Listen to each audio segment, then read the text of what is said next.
dilatação térmica. Falamos alguma coisa de dilatação na aula passada? Não, né? Então é isso aí. Vamos parar um pouquinho de termometria. Não que a gente precise abandonar a fórmula, a gente vai precisar dela provavelmente. Vamos abandonar um pouquinho termometria e vamos começar a discutir outras coisas.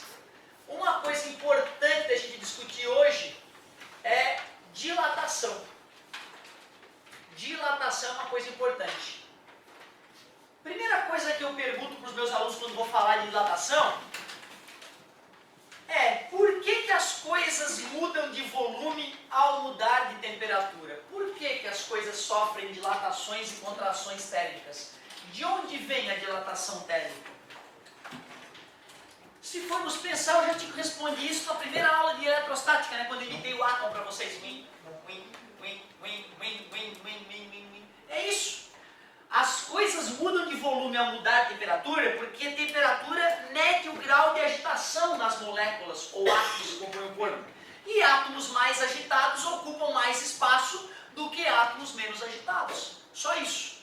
Então, cada átomo reage à variação de temperatura variando o seu volume. Como as coisas são feitas de átomos, as coisas vão mudar de volume. Outra pergunta que eu faço, além de por que a dilatação térmica existe, eu pergunto quais fatores interferem na dilatação térmica. Poxa, se é uma dilatação térmica, a galera já fala na hora, temperatura. Temperatura interfere, porque é térmico. Errado. Não é a temperatura que interfere, é a mudança de temperatura, né? Não adianta dizer que está a 1000 graus. O que importa é, foi de 1000 para 1200. Aqueceu 200 graus, isso que importa. Então a variação de temperatura que os corpos sofrem é algo muito importante para estudar a dilatação térmica. Agora tu fica curioso, tu quando febril tu fica mais alto. Tu nunca percebeu isso, mas tu quando estás com febre fica mais alto. É óbvio, teus átomos estão mais agitados, né? Então teu osso cresce, né, minimamente. Tu fica mais alto. Isso é uma coisa idiota de falar para as pessoas, porque não faz muito sentido na vida delas, né? Não importa. Ninguém vai olhar para cima, oh, que febrão que tu tá. Porém, a Torre Eiffel, que é um cartão postal, né, que tu, se não visitou, irá visitar provavelmente um dia, ela cresce quase 20 centímetros do inverno para o verão. Ou seja, se tu pudesse olhar a Torre Eiffel antes e depois, tu conseguiria perceber um aumento razoável, mais de 1 palmo cresceu em relação à outra. De baixo tu não percebe, de cima tu não percebe. Mas se eu te der o tamanho antes e depois, tu caramba, 20 centímetros. Fica tranquilo, tá? Porque do verão para o inverno ela volta a encolher os 20 centímetros. Ela não está crescendo, né? Ela está sofrendo dilatações. Por que, cara, que a Torre Eiffel varia tanto de tamanho e tu varia tão pouco de tamanho? Será que é só a mudança de temperatura? A tua mudança de temperatura realmente é diminuta. Tu vai de 36,5 para 40 no máximo, né? 4 graus. E a variação de temperatura na França, do inverno para o verão, é muito maior do que isso. É muito mais intensa do que isso. Porém, tem uma outra coisa, meu. A Torre Eiffel tem, né, quase 300 metros de altura, enquanto tu tem 1 metro e pouco. A quantidade de átomos que compõem um e compõem o outro também muda drasticamente. Ou seja, se eu pegasse um ser humano de 300 metros e botasse ele com febre, tu perceberia o aumento dele visualmente. O que eu estou querendo te dizer é que quanto mais átomos compõem o corpo, maior as dilatações ou contrações térmicas, porque quanto maior o corpo, mais átomos ele possui. E cada maldito átomo tem a sua contribuição, seja para o aumento de tamanho ou para a redução de tamanho. Então, a dilatação térmica depende da variação de temperatura, como eu disse inicialmente, variação de temperatura. Depende do tamanho do corpo. Corpos maiores vão dilatar mais do que corpos menores ou encolher mais. E também uma outra coisa, tu acha que se eu pegar 2 barras metálicas, uma de alumínio e outra de cobre, exatamente com o mesmo tamanho, e aquecer as duas da mesma variação de temperatura, será que elas vão dilatar igualmente? Não, né? Porque o átomo de alumínio reage à mudança de temperatura diferentemente do átomo de cobre ou de qualquer outro átomo. Ou seja, o tipo de material que está sofrendo dilatação também interfere. Observe, um átomo quando dilata, ele dilata volumetricamente. Toda dilatação térmica que ocorre na vida é volumétrica. Apesar disso, é muito comum o engenheiro não estar preocupado com o aumento de volume e só com o aumento de comprimento. Aí a gente chama um cálculo de dilatação linear. Por exemplo, já deve ter percebido que nos postes os fios são abaulados entre um poste e outro. Isso aí não é para superfaturar a obra, certo? Ele superfatura de outra maneira, mais cara de pau ainda. Na verdade, cara, os fios não estão esticados, porque se eu esticar um fio desse no verão, quando chegar o inverno, o fio vai querer encolher. E aí não vai ter espaço para ele encolher, vai arrebentar. E não vai arrebentar só um fiozinho, vai arrebentar o fio da cidade toda de uma vez só, né? Projetado errado. E isso geraria mortes e mortes, né? Vocês sabem que para as pessoas viverem hoje na selva de pedra, tem que ter energia elétrica. Então aquele abaulamento é para as contrações e dilatações térmicas. Se tu olhar isso aí no inverno, vai estar abaulado de um certo tanto. Tu olha o mesmo poste no verão, tu percebe que ficou mais abaulado, porque a dilatação térmica fez o comprimento do fio aumentar. É visual isso? É visual. Se tu pegar espera um dia bem frio do inverno e marca lá na tua casa, encosta na parede e marca a barriga do fio tá batendo naquela janela. Espera o verão, tem dia quente de verão, vai naquele mesmo local, considerando que a tua temperatura, que a tua altura já não varia mais, né? Tu já chegou na altura da vida adulta. Tu vai olhar lá e tu vai ver visualmente a barriga maior no verão. Pô, esse fio ele engrossa, cara, do inverno pro verão. O engenheiro não está preocupado, né? Será que o fio vai engrossar tanto que vai esmagar as pessoas na rua? Isso não tem chance de acontecer, por isso que o engenheiro só calcula a variação de comprimento. Porém, esses azulejos aí que tem aí no chão, eles têm um espaço entre eles, tá vendo? Esse espaço não é para bonito, e nem para ajudar na limpeza, porque a sujeira gruda toda ali. O ideal, o sonho da galera era que fosse colado um azulejo no outro, mas não dá.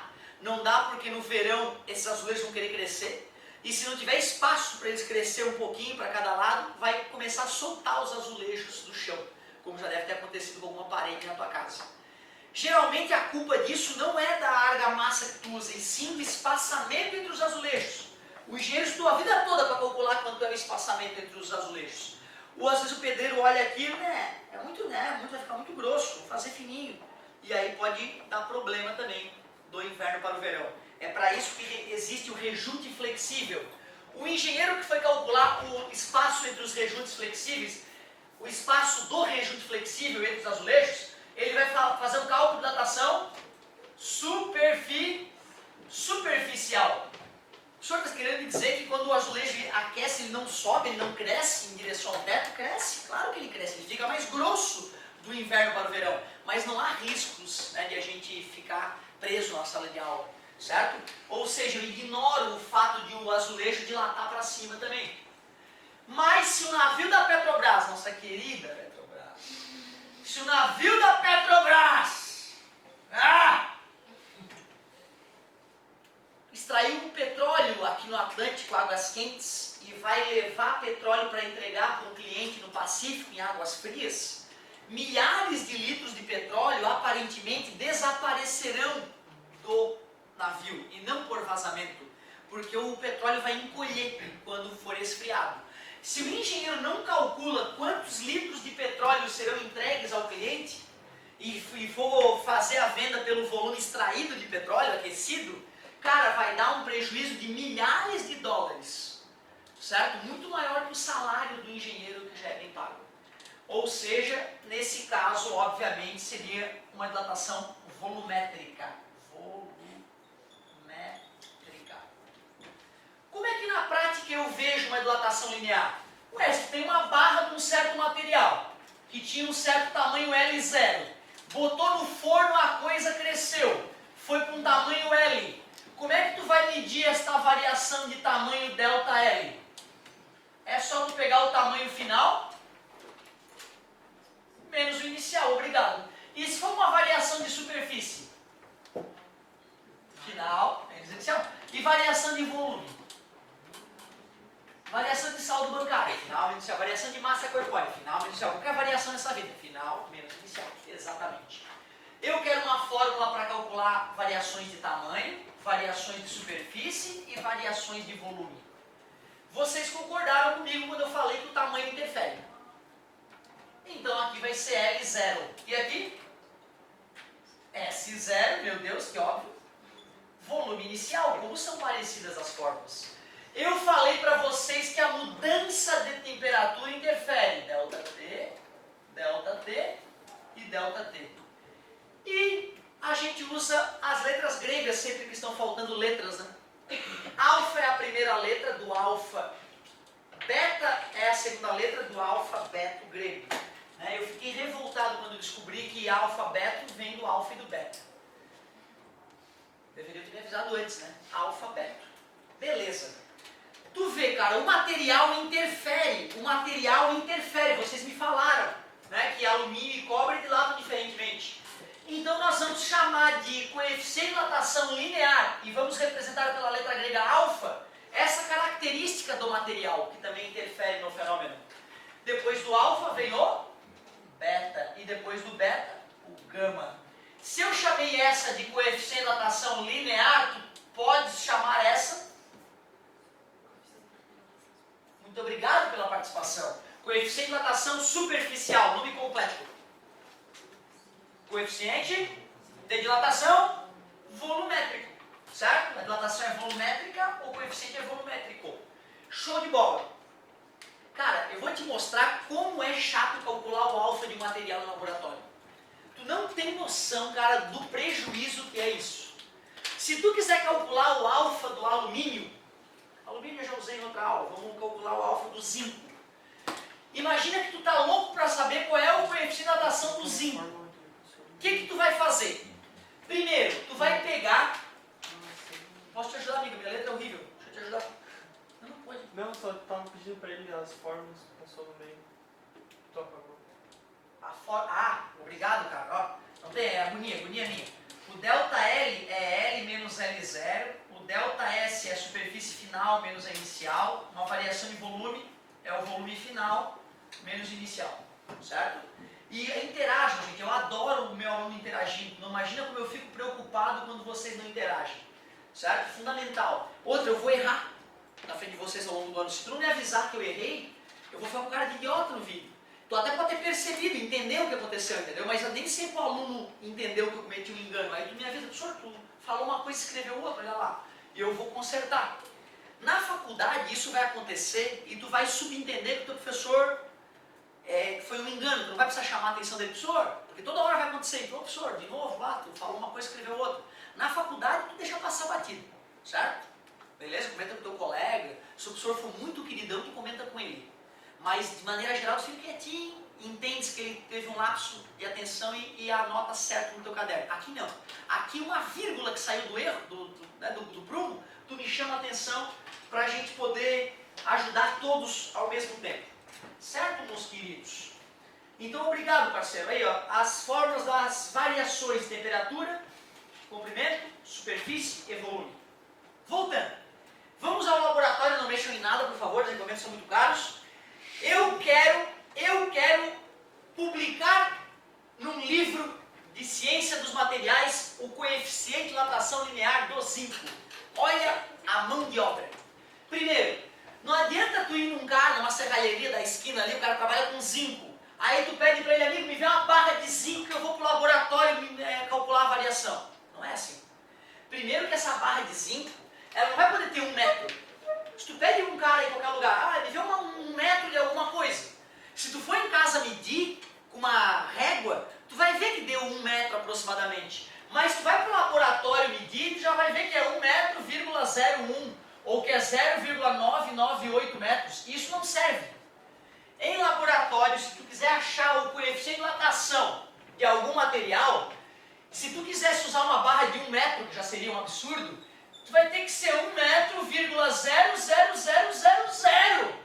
Eu tenho que ter certeza daquela sexta casa após a vírgula. Tu acha que qualquer cabeça de barra pega uma régua e mede aquilo ali? A própria régua não é um equipamento suficiente para medir aquilo. E nem o paquímetro. Não adianta ir numa tornearia que tem um torno, um cara tem um paquímetro que vai medir para ti, que não vai. Se tu quiser achar essa precisão na medida de uma coisa, tu vai ter que comprar equipamento que mede a milionésima parte do metro, o micrômetro. O nome do aparelho é micrômetro, vem uma caixinha, um estojinho idiota assim, ó. E custa 5 mil reais aquela bosta. É equipamento idiota assim, e tu não dá na mão de qualquer cabeça de bagulho, olha só meu micrômetro. Não, é uma coisa delicada, tu trata com carinho, tu carrega delicadamente no laboratório aquilo lá. Tu tem que ter carinho ao mexer no equipamento, porque ele mede com precisão o fio de cabelo de cada um de vocês. Daria para dizer quem é cada um de vocês fazendo a medição do diâmetro do fio de cabelo de vocês. Eu pego o fio de cabelo no chão, meço e digo, foi do fulano, porque eu já medi a outra vez e sei que esse cabelo aqui sai dessa pessoa. É uma loucura, né, cara? O micrômetro é foda. Aí tu foi lá e mediu o tamanho inicial do micrômetro, né, com o micrômetro, que deu 6 casas após a vírgula no metro, olha que loucura. E a próxima casa, professor? A próxima casa eu não tenho certeza. Nem o micrômetro sabe. Aí tu vai lá e mede a temperatura inicial. É um termômetro daquele da farmácia, né, professor? Não! É um termopar caro também. Mede uma vez, professor? Não, não. Mede umas 10 vezes e tira a média dos resultados obtidos. Mas não é piada, é real. E aí, mede a temperatura depois do aquecimento. Tá? Ficou no forno, cresceu um pouquinho, tu vai ter que medir isso aqui 3, 4, 10 vezes, tirar a média, vai medir a temperatura. Agora sim, agora que eu medi tudo antes e depois, eu vou substituir os resultados na fórmula. Para calcular uma variação de tamanho, é o tamanho final, menos o inicial. O resultado vamos colocar em metros. Vai ser um resultado pequeno ou grande? Bem pequeno, cara. Não dá nem de ver olho nu. Tu olha a barra saindo do forno e pensa, não cresceu essa merda. Aí tu bota o micrômetro, mede, cresceu, cara. Tu vê? Eu não vi que cresceu. Eu meço o tamanho inicial. O tamanho inicial é grande ou pequeno comparado com a variação? Grande, né? A barra era grandinha, tu mediu lá alguns centímetros. A barra aquecida cresceu nada. A variação foi pequena, mas esse tamanho inicial não é tão pequeno. O alfa do zinco é o que nós queremos calcular. E a variação de temperatura foi relativamente fácil, né? Mediu a temperatura final com um equipamento preciso, termopar, por exemplo. Mediu a temperatura inicial e calculou a variação de temperatura em graus Celsius. Já que eu estou em laboratório aqui com vocês medindo alfa, eu vou pegar esses caras que estão multiplicando e vou passar dividindo.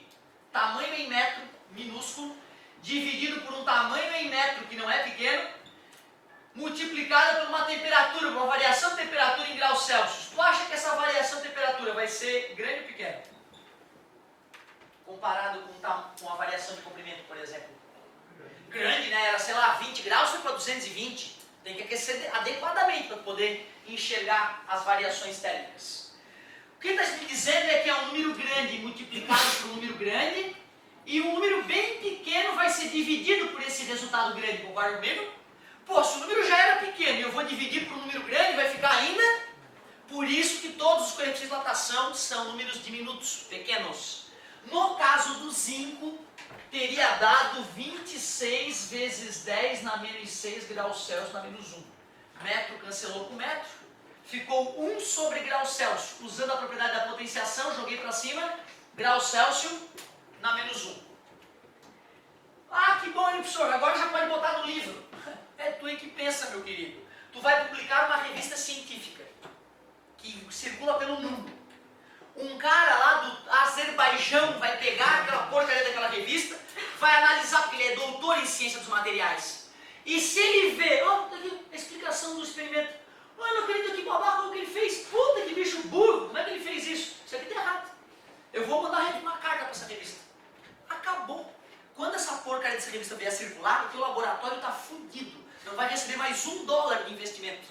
Porque tu publicou um resultado idiota numa revista de circulação mundial. Em vez de fazer a tua moral, tu fez a tua caveira. Por isso que eu sou fã da ciência, cara. Um cara peida errado na ciência, ele se fode. Não é mais cientista, sai daqui. Vamos falar com gente séria agora. Tá? É sério, a coisa é séria. Por isso que eu sou tão fã da ciência e por isso que eu duvido do resto. Para mim o resto é charlatanismo. Ciência é foda. Aí vamos supor que tu fez um trabalho adequado. Um cara lá no Azerbaijão disse, porra, olha só que trabalho bonito esse. Eu vou conferir, vou fazer um experimento parecido aqui no meu laboratório. Ele vai lá e acha realmente o zinco, o coeficiente de dilatação linear do zinco. Na China, o chinesinho olha, pô, eu vou fazer. E bate também. Aí sim, depois que outros caras foda no mundo fizeram o experimento e confirmaram a tua ideia, aí sim tu pode botar isso aqui no livro de ciências dos materiais. Quando alguém for projetar alguma coisa de zinco, vai puxar lá aquela tabela e vai arriscar a vida de uma pessoa naquela informação. Sabe o que é o mais bizarro? É que se eu fosse para o laboratório achar o beta do zinco, vai dar mais ou menos trabalho. Cara, tu não vai poder usar uma barra de zinco, né? Tu vai ter que usar uma plaquinha de zinco, concorda comigo? E para achar o S0, tu vai ter que medir e multiplicar. Concorda comigo? Meu Deus, se medir com o micrômetro já era caro e trabalhoso, medir o dobro agora, pode esperar meses de trabalho no laboratório. O problema é que depois que tu vai calcular o beta do zinco, olha quanto é que dá. 52 vezes 10 na menos 6. Conclusão? É o dobro. Né? E já que foi o dobro de trabalhoso fazer, a próxima vez que eu quiser calcular o beta do alumínio, eu vou calcular o beta? Eu vou calcular o alfa do alumínio, que deu 24 vezes 10 na menos 6. E se eu precisar do beta, basta multiplicar por... Cuidado, isso não é algo exato. Isso é uma aproximação. O beta é aproximadamente o dobro do alfa. O gama é aproximadamente o triplo. Continua a partir daqui. Muito obrigado pela paciência e pela atenção. Bom almoço para vocês. Calma, querido. Olha, bacana isso que falou, galera. A gente geralmente pergunta, e a pressão, professor? Ela vai interferir. Só que aqui no ensino médio eu considero que está sempre na pressão atmosférica. Certo? E vai interferir muito diretamente. Então, assim, o aço vai dilatar aqui na superfície, ou o aço vai dilatar lá nas profundezas abissais do submarino. A dilatação vai ser praticamente a mesma. Certo? Mas se eu fosse fazer um cálculo de dilatação sob pressões altíssimas, não é seguro tu usar essa parte que está na ensino médio. Vai ter que fazer um estudo mais apropriado.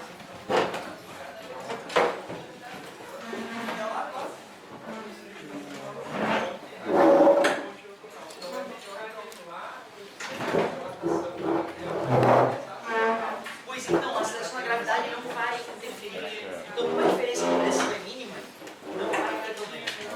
Não vai ter problema. É usar aquelas aproximações que gama é o triplo do alfa. Isso, depois, com uma nave espacial, pode matar as pessoas, como já aconteceu na NASA.